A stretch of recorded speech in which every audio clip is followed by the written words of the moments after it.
Also, another Christmas miracle for Republicans. The House Judiciary Committee voted to move forward with articles of impeachment. This is a gift to Republicans.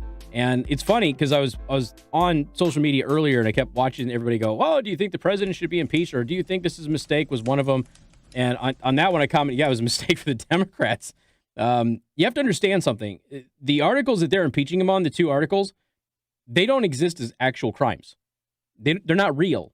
There's no such thing as obstruction of Congress. The president has the authority to challenge any subpoena or anything else. He's using the legal system to do that. He's not going outside of the confines of his authority or the legal process to do that. So it's kind of interesting that they did this, but obviously it was party line 23-17. It went exactly as we expected it to go. So they're looking at midweek next week of actually taking a full vote of the House. Okay. Obviously, the Democrats have the majority, so we'll see. But another Democrat, I don't need to get into names and all that stuff, but another Democrat was doing a town hall thing in their district, and she supports impeachment, and her constituents were furious about it. Latest poll out there that we have on impeachment shows that independents oppose it 2/3. 2/3. Folks, you're not going to win anybody over with this thing. You're just not. Okay. The president hasn't committed a crime. He hasn't done anything illegal. Doesn't matter if you like the guy or not. He has not committed a crime. So you can't impeach him. Article 2 says it very clearly. You've got to be bribery, high crimes, or misdemeanors to impeach the president. None of that is in place. Meanwhile, the judiciary is like, we don't think the Constitution's relevant here. We're just going to go and make up whatever the heck we want, and then we're going to go ahead and pass these articles of impeachment, which, all right, your funeral. And you notice, remember when we had that one poll? This was right before we did noise. And that one poll, which actually showed that majority of the country supported impeachment and removing the president. It was only one poll. And I was on stage at Noise, and I said, yeah, but a lot of those people are Republicans. There's a lot of Republicans that want the Democrats to do this. And the reason they want the Democrats to do this is because it is going to kill their chances in 2020. Without a doubt. And it's going to kill their chances. Pete Buttigieg can't decide what the heck he's doing. Okay. So the Democrats have been attacking President Trump on his trade war with China. They've been attacking him because, you can't do tariffs, which is ironic because the Democrats have been trying to do major tariffs on China for a long time. But they're attacking him for the tariff thing. And now Pete Buttigieg is attacking the trade deal with China because China accepted the trade deal at the exact time that they voted to move forward with the articles of impeachment.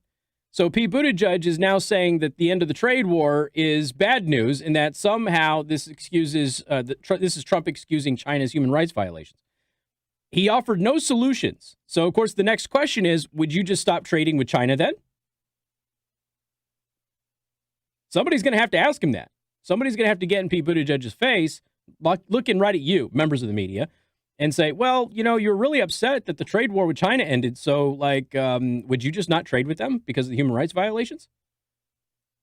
Because I don't think he has an answer for that. I really don't. I think he's just thinking that he has to say something, and it doesn't matter what the president does, you attack him. Like I said, this is what's so interesting about this. Typically, it was Democrats who supported tariffs on Chinese goods. And it's usually Republicans that don't support it.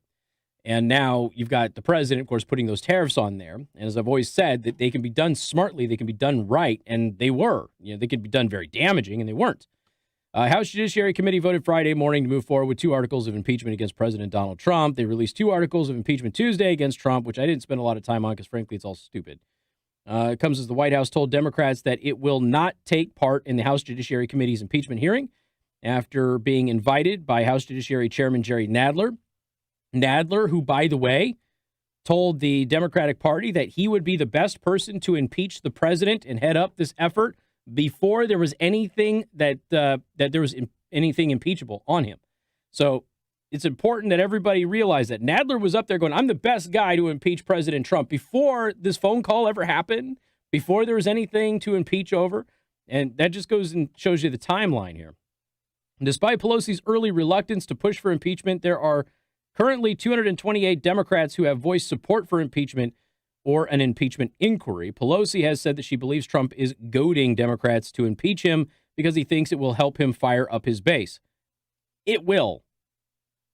The reality is, if you look at the polling, it's obviously unanimous, almost unanimous, overwhelmingly oppose this. But now so do independents. And independents have never really been on the impeachment bandwagon anyway.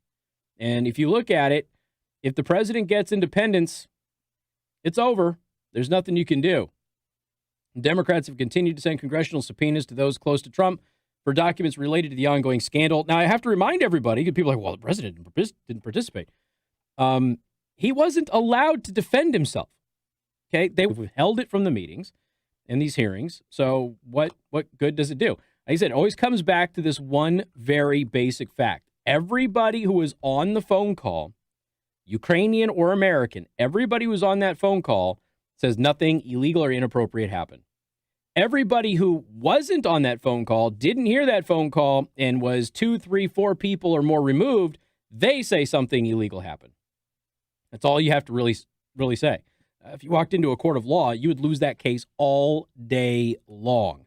But President Trump has something very interesting to say about all this. We will also touch on what happened in the UK yesterday. I think before I got out of here, I gave you an update on the exit polls on that, but it was just the exit polls. So, being American, I guess, we're a little tepid, excuse me, on exit polls because they're so inaccurate so many times here in the U.S. But huge victory for the Tories in the UK yesterday. We'll talk about all of that coming up on News Talk 95.3, Michiana's news channel.